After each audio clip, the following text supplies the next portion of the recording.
एक बार फिर लाइव हैं और मसला बड़ा है। शहर में जगह जगह टूटी हुई सड़कें हैं, लगातार लोग सीवर के ओवरफ्लो से परेशान हैं, पानी की समस्या है और लोग चाहते हैं कि कोई व्यक्ति उनकी सुनवाई करे। आमतौर पर इसके लिए चुनाव होता है और पार्षद चुने जाते हैं, लेकिन पिछले लगभग 2 सालों से इस शहर में पार्षद नहीं हैं। हमारे साथ पारस भारद्वाज हैं, आज यहाँ स्टूडियो में देर रात में हैं और आप समझ सकते हैं कि सेव फरीदाबाद लगातार इस मुद्दे को उठाता रहा कि शहर में जो तीसरी सरकार होती है, मतलब एक प्रधानमंत्री की सरकार होती है, एक मुख्यमंत्री की सरकार होती है और एक मेयर वाली जो सरकार होती है, जो शहर की लोकल सरकार होती है, उस सरकार को चुना जाना चाहिए समय पर। और इस मुद्दे को लेकर कोर्ट भी गए, हाई कोर्ट में उन्होंने अपनी ये बात रखी। उनसे बात करेंगे कि अभी 18 दिसंबर की तारीख लगी है, लेकिन उसके लिए हाई कोर्ट का जो फैसला आया है, ऑर्डर आया है, वो ऑर्डर क्या है, उस पर बात करेंगे। पारस जी नमस्कार। नमस्कार सौरभ जी, और आपके सभी दर्शकों को भी नमस्कार। अभी देखिए सौरभ जी, हम तो शुरू से ही मतलब जब हमने केस इसमें जब हम हाई कोर्ट गए थे तो तब से ही हम कह रहे हैं कि भाई इलेक्शन जो है वो जल्दी होने चाहिए। आप लोग या बहुत सारे मीडिया वाले हम पर आरोप लगाते रहे कि भाई हमने इलेक्शंस रुकवा रखे हैं, जबकि मैं हर बार आपके इंटरव्यू में भी या और अन्य जो पत्रकार साथी हैं मैं या न्यूज़पेपर्स हैं जो अपने और जो पत्रकार बंधु हैं, सबसे मैं कहता रहा कि जी हमने इलेक्शंस रुकवा नहीं रखे। हमारी जो कोर्ट में रिट है वो इलेक्शंस को जल्दी कराने की है, लेकिन हमारी शर्त तय समय पर हूँ, मतलब तय समय पर हो। और क्योंकि तय समय तो बीत चुका था जब हमने केस डाला था, जब हमने कोर्ट में हम गए थे हाई कोर्ट में, माननीय हाई कोर्ट में, तो उस समय ही इलेक्शंस ड्यू थे। तो इलेक्शंस तो जल्दी कराने का था हमारा कि भाई अब समय सीमा जो है समाप्त हो चुकी है। लेकिन हमारी सिर्फ एक ही कंडीशन थी कि भाई जो इलेक्शंस हो वो एज पर द रूल होने चाहिए, जो संवैधानिक जो प्रक्रियाएं हैं उनका पालन होना चाहिए। ये किसी एक पर्टिकुलर जिसको हम कहते हैं कि भाई एक किसी पर्टिकुलर पॉलिटिशियन के विम्स एंड फैंसीज के ऊपर नहीं होने चाहिए इलेक्शंस, कि भाई उनकी अपनी मर्जी से उन्होंने जैसे मर्जी रहमो शहर को करम पर। जी उनके किसी एक पर्टिकुलर आदमी के रहमो करम पर नहीं होने चाहिए और अपने ही आदमियों को फायदा पहुंचाने के हिसाब से नहीं होने चाहिए। तो हमारी तो सिर्फ इतनी सी दरखास्त थी हाई कोर्ट से, और उसमें इन्होंने जो रूल्स थे, जो हरियाणा म्युनिसिपल कॉर्पोरेशन एक्ट 1994 के जो रूल्स थे, उन रूल की ब्लेटेंट वायलेशन कर रखी थी। उन रूल्स को इन्होंने उसकी अवमानना कर रखी थी, जिनको लेकर हम हाई कोर्ट में गए। हमारे जैसे और भी लोग बहुत गए, लेकिन इस पूरे ड्यूरेशन के अंदर 2022 से लेकर जब हमने इस केस को फाइल किया था 2022 से पारस 2025 तक। भारद्वाज बनाम हरियाणा सरकार। जी, पारा 7438 नंबर है जी केस का नंबर, सिविल रिट पिटीशन जी। 7438। तो और भी बहुत लोगों ने किया, लेकिन उनके धीरे धीरे करके कोर्ट ने उन सब की जो रिट्स थी उनको खारिज कर दिया और सरकार के फेवर में उनको बोल दिया कि भाई सरकार इसमें ठीक है, जो आप बोल रहे हैं वो गलत है, सरकार ठीक है उसमें। केवल एक हमारे ही ऐसा केस है जिसको कि कोर्ट अभी तक भी जो है उसके ऊपर सुनवाई कर रही है। और अभी जो लेटेस्ट ऑर्डर आया है वो बड़ा ही सख्त ऑर्डर दिया है माननीय हाई कोर्ट ने, जिसमें सरकार को क्लियर डायरेक्शंस दी गई हैं कि भाई अगर अब आप इलेक्शंस को अनाउंस नहीं करते हैं तो जो अधिकारी हैं, जो संबंधित अधिकारी हैं, उनके ऊपर संविधान की अवमानना का या उनके कर्तव्य का पालन ना करने का मुकदमा जो है वो कोर्ट में चलाया जाएगा। हाई कोर्ट उसको अपने आप ही उसके ऊपर मुकदमा चलाएगा। इतनी सख्त टिप्पणी है आदेश में। जी, आदेश के अंदर बिल्कुल सख्त टिप्पणी दे रखी है, और उसका कारण सिर्फ ये है कि 2022 से लगातार जो है वो इन रूल्स के साथ भी छेड़खानी करी जा रही है। कहीं ना कहीं सरकार जो है वो बचती हुई दिखाई दे रही थी इलेक्शंस को करवाने से। तो इसी चीज़ को लेकर हम लोग लगातार लड़ भी रहे थे। ऐसा ऐसा चर्चा रही कि पार्षदों को अगर टिकट दे देंगे, पार्षदों को लड़ा देंगे, तो एक एक वार्ड में जो 8-8, 10-10 पार्षद बना रखे हैं वो छिटक जाएंगे और फिर वो लोकसभा चुनाव में कहीं नुकसान होगा, कहीं विधानसभा चुनाव में नुकसान होगा। इस तरह की चर्चाएं थी। सौरभ जी, ये जो हमारे जो ये छोटी पंचायत है, जो जिसको हम कहते हैं शहरी जो पंचायत है, तीसरी सरकार तीसरी जो जी। सरकार है, शहरी जो पंचायत है, या अगर हम आज की भाषा में बोले तो तीसरा ट्रिपल इंजन, ट्रिपल इंजन जी। तीसरा जो इंजन है, जी। ये तीसरा इंजन ये ऐसा नहीं है कि ये पॉलिटिकल जगलरी की वजह से इसको बनाया जाता है कि भाई हमें पॉलिटिकल फायदा कैसे होगा। ये संविधान के पार्ट 9A का आर्टिकल 243U है, जिसके अंदर की ये मैंडेटरी है कि आप जो लोकल बॉडीज हैं उनकी तय सीमा के अंदर अंदर उनकी सरकार को बनाएंगे आप। पंचायती राज एक्ट के तहत। जी, पंचायती राज एक्ट है, ये अर्बन लोकल बॉडीज का जी। वो है, पंचायती राज एक्ट के अंदर ही आता है। पार्ट 9 है कॉन्स्टिट्यूशन का, पार्ट 9A है कॉन्स्टिट्यूशन का, और आर्टिकल 243U है जिसके अंदर मैंडेटरी है कि आप जो है कॉन्टिन्यूटी मेंटेन करेंगे, जो लोकल बॉडीज है उनकी कॉन्टिन्यूटी मेंटेन करेंगे।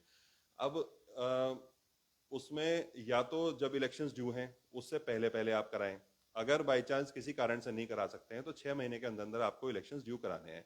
जैसे हमारे जो इलेक्शंस ड्यू थे ये फरवरी 2022 में ड्यू थे ये, तो कायदे से या तो जनवरी 2022 में इलेक्शंस हो जाने चाहिए थे। अगर वो जनवरी 2022 में किसी वजह से नहीं हो पाए तो 6 महीने यानी कि अगस्त तक जो है वो इलेक्शन 2022 तक हो जाने 2022 चाहिए। तक इलेक्शंस हो जाने चाहिए थे।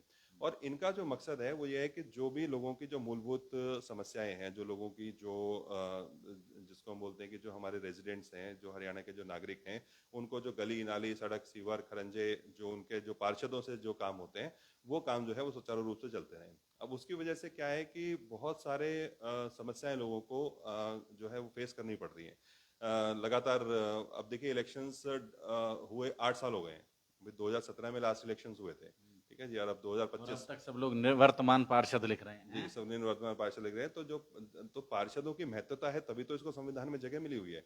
अगर वो महत्वता नहीं होती या सिर्फ इसलिए होता है कि भाई कितने लोग किसी नेता के पीछे चल रहे हैं, कितने लोग किसी नेता के जन्मदिन के फोटो लगा रहे हैं, पोस्टर्स लगा रहे हैं, केवल इसी चीज पर अगर निर्धारित करना होता तो मुझे लगता है कि संविधान के अंदर भी ये लिख दिया जाता है कि भाई आपके जो भी जो स्थानीय नेता हैं उनकी आप जितनी चाटुकारिता करेंगे उतना ही आप इलेक्शंस को अपने हिसाब से खेल सकते हैं। चरण चुंबक बनेंगे। जी, तो चरण चुंबक बनेंगे तो मतलब इस तरह से जो जो लोग हैं तो मतलब ये संविधान में भी लिख दी जाती बात।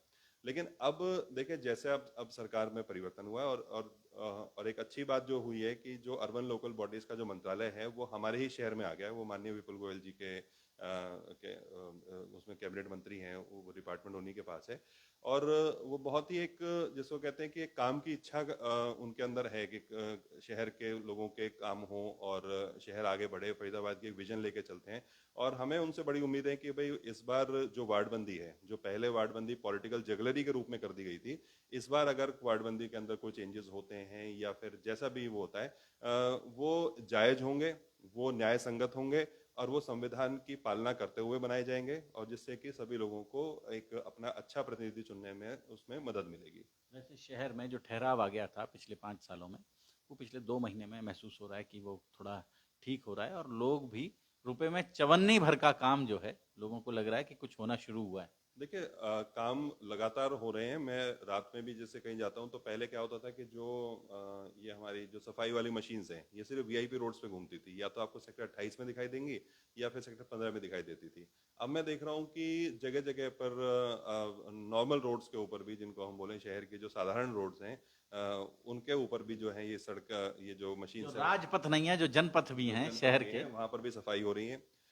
कल परसों मैं देख रहा था कि सभी होर्डिंग्स हटा दिए गए पूरे शहर में से, उसको साफ कर दिया गया है। उसका विधेयक भी आदरणीय विपुल जी ने अभी पास किया। तो उसकी पालना करते हुए भी नगर निगम जो है वो सभी तरह के अवैध होर्डिंग, चाहे किसी नेता के हों चाहे कुछ भी। और सबसे अच्छी बात देखिए कि खुद विपुल जी के होर्डिंग्स जो हैं वो भी हटवा दिए गए। तो कहीं पर कुछ ऐसा ये नहीं किया गया कि भाई किसी को फेवर किया गया या इसका छोड़ दे और उसका तोड़ दे, मतलब वो वाली पॉलिसी नहीं अपनाई गई। तो ये भी बहुत अच्छी चीज़ चल रही है। जो गाय हैं जो हमारे शहर में कूड़ा खा रही हैं उनको भी लगातार जो है वो नगर निगम जितने भी उनके पास अभी सीमित संसाधन हैं उनसे उनको उठाने का काम कर रहे हैं, उनको गौशाला में पहुंचा रहे हैं। तो पहले हमारे पास फोन आते थे संस्था के नाते, भाई एक हम अपनी एनजीओ चलाते हैं जो से सेव फरीदाबाद। फरीदाबाद जो चलाते हैं। तो उसके हमारे पास फोन आते थे कि जी इतनी गायें हैं यहाँ पर, एक्सीडेंट हो गया, ये हो गया। अब हमारे पास गौशाला वालों के फोन आ रहे हैं कि भाई साहब ये इतनी सारी गाय रोज छोड़ जाते हैं, इनका कैसे करें, इनके लिए जगह मुहैया कराओ, इनके लिए ऐसे ऐसे वो कराओ। तो मतलब ये पॉजिटिव कंप्लेंट्स हैं बेसिकली। तो इसका मतलब ये है कि कहीं ना कहीं नगर निगम, कहीं ना कहीं जो अधिकारी हैं वो चौकस हैं, वो चौकन्ने हैं और उनके ऊपर शायद प्रेशर है काम करने का। तो इसके लिए मैं अपनी संस्था की तरफ से विपुल जी का धन्यवाद भी देना चाहूँगा कि उन्होंने तुरंत जो काम, क्योंकि अभी देखिए उनको मंत्री बने हुए मुश्किल से 1 महीना ही हुआ है, क्योंकि शायद 25 या 26 पिछले महीने की जो तारीख थी उस को इनको मंत्रालय अलॉट हुआ था। तो यही है कि भाई अच्छे काम हो रहे हैं। तो इसी उसमें हमें लगता है कि भाई वार्डबंदी भी जो है या इलेक्शंस जो हैं वो जल्दी कराए जाएंगे और जनता को अपना जो प्रतिनिधि चुनने का जो छोटे जो तीसरे लेवल का जो हमारी जो सरकार है, जो third tier of the government है, वो चुनने में जो है वो जल्दी अच्छे पार्षद चुने जाएंगे, निष्पक्ष चुनाव कराए जाएंगे और वार्डबंदी भी एज पर द रूल की जाएगी और जल्द से जल्दी की जाएगी। तो मतलब अब अधिकारी दबाव में हैं, जो हाई कोर्ट का ये आदेश आया है। जी, देखिए हाई कोर्ट का आदेश इसलिए भी ज़्यादा सख्त आया है क्योंकि इन्होंने, हमारी जब डेट थी जी अगस्त में थी, 25 जुलाई को हमारी डेट थी 2024 में। तो 25 जुलाई में सरकार ने एक एफिडेविट दिया था जिसमें उन्होंने लिखित में बोला था जी हम नवंबर में इलेक्शंस को करवा देंगे, कि हम उसको फाइनल कर देंगे नवंबर में। और अभी क्योंकि मॉडल कोड ऑफ कंडक्ट लगा हुआ है, उस समय लोकसभा के इलेक्शंस का टाइम था, वो खत्म जस्ट हुए थे, और उसके बाद फिर अपने विधानसभा के चुनाव शुरू होने वाले थे। तो उन्होंने कहा जी अभी हम करवाएंगे तो 1 महीने बाद तो वैसे भी जो है वो मॉडल कोड ऑफ कंडक्ट लग जाएगा, तो हम नवंबर में इलेक्शंस करवा देंगे। तो अब वो नवंबर में इलेक्शंस करवाए नहीं इन्होंने, और जब इसमें हाई कोर्ट में जब माननीय जज साहब ने इनसे पूछा, तो उनके पास कोई जवाब नहीं था, सरकारी जो अटर्नी थे उनके पास कोई जवाब नहीं था। तो इसलिए कोर्ट ने जो है इनको बड़ा सख्त आदेश दिया है कि भाई अगर अब आप इलेक्शन नहीं कराते हैं तो अधिकारियों के खिलाफ जो है वो संविधान की अवमानना के और अपनी कर्तव्यता का पालन न करने का मुकदमा जो है वो चलाया जाएगा और हाई कोर्ट उसको चलाएगा। क्या सजा होती है जी पारस जी इसमें? देखिए, सजा तो डिरेक्शन ऑफ ड्यूटी जो है वो किसी भी अधिकारी के लिए बहुत बड़ी बात है। उसके खिलाफ अगर ऐसा कोई मुकदमा हाई कोर्ट सुओ मोटो चला देता है तो वैसे भी उनका जो करियर ग्राफ है उसके ऊपर तो दबा है ही है, इससे बड़ा कोई दबा नहीं हो सकता, क्योंकि आपको जिस कर्तव्य के लिए, जिस कार्य के लिए आपने सर्विसेज ज्वाइन किए हैं, आप उसी को नहीं पालन कर पा रहे हो, उसी को नहीं आप उसको फॉलो कर पा रहे हो, तो इससे ज़्यादा खराब बात क्या हो सकती है। और वैसे अगर आप देखें तो इसके अंदर संविधान में प्रोविजन तो कंपलसरी रिटायरमेंट का भी है, इसके अंदर पेनल्टी का भी है, इसके अंदर इम्प्रिजनमेंट का भी है, तो प्रोविजंस तो बहुत सारे हैं। अब तो ये देखना पड़ेगा कि कोर्ट कितना गंभीरता से इसको संज्ञान में लेती है, तो ये वाली बात है। लेकिन बहरहाल हमारा मकसद तो किसी जैसा महसूस किया जा रहा है कि कोई लंबी तारीख नहीं मिली इसमें, हाँ 20 दिन की तारीख मिली है, जी जी मतलब 28 को तारीख लगी थी, हाँ 28 नवंबर को, अब 18 दिसंबर तारीख दी वो है। 19 कर दिया है वैसे, 18 की जगह 19, वर्बल में उन्होंने 18 का बोला था, लेकिन हो सकता है कुछ कारण रहे हो, कोई छुट्टी वगैरह आ गई होगी बीच में, तो अब वो 19 तारीख कर दिया, 18/12 की जगह 19/12/2024 है जी। जी, तो देखिए हमारा मकसद किसी को सजा दिलवाना या कोई उसके अंदर कोई ह्यू एंड क्राई मचवाना नहीं है। हमारा सिर्फ सिंपल सी बात है, हम चाहते हैं कि इलेक्शन जल्दी हो, election as per the rule हो, और इलेक्शन ऐसे हो कि सभी के लिए उसके अंदर लेवल प्ले फील्ड मिले, और सभी जितने भी ट्रांसपेरेंसी रहे। ट्रांसपेरेंसी हो, पारदर्शिता हो इलेक्शंस के अंदर, और कोई भी व्यक्ति खड़ा हो जाए तो वो ऐसा नहीं हो कि भाई किसी को अनड्यू एडवांटेज मिल रहा है सिर्फ इसलिए कि उसकी जो वार्ड की बाउंड्रीज हैं वो किसी पर्टिकुलर किसी आदमी ने अपने हिसाब से वो कर दिए। तो बस इसमें हम यही रिक्वेस्ट करेंगे आदरणीय विपुल गोयल जी से भी कि भाई उनके जो पूरा शहर जो है वो उनको बड़ी आस और उम्मीद की नज़रों से देख रहा है कि भाई जो इलेक्शंस ड्यू इतने समय से चल रहे हैं, और जिनको किन्हीं पॉलिटिकल कारणों की वजह से, जो आज चर्चा का पटल नहीं है वो हमारा कि किन पॉलिटिकल कारणों की वजह से इनको रोका गया, तो वो पॉलिटिकल कारण को दरकिनार करके वो शहर के जनहित के अंदर, जो लोगों के इंटरेस्ट ऑफ द पब्लिक, जल्दी से जल्दी इलेक्शन जो कराएंगे, क्योंकि महकमा उनका है, वो सर्वे सर्वा है इस डिपार्टमेंट के, और हमें उनसे पूरी उम्मीद है कि वो करेंगे, क्योंकि वो वाकई में एक जिसको कहते हैं कि विकास करने की उनकी जो एक सोच है, एक विजन है, वो काबिल तारीफ है काफी। जी पारस जी, हमें समय देने के लिए, हमारे स्टूडियो पधारने के लिए आपका बहुत बहुत धन्यवाद। धन्यवाद जी, धन्यवाद। और फरीदाबाद, आप समझ सकते हैं कि चुनाव बस अब होने ही वाले हैं। उम्मीद करेंगे कि शायद दिसंबर के अंत तक या जनवरी में ये चुनाव हो जाएंगे, और इस शहर को एक नई सरकार, आप कह लें तीसरा इंजन भी चालू हो जाएगा, विकास का तीसरा इंजन चालू हो जाएगा। जोड़ेंगे आपको शहर की ऐसी ही और महत्वपूर्ण खबरों के साथ। बहुत बहुत धन्यवाद।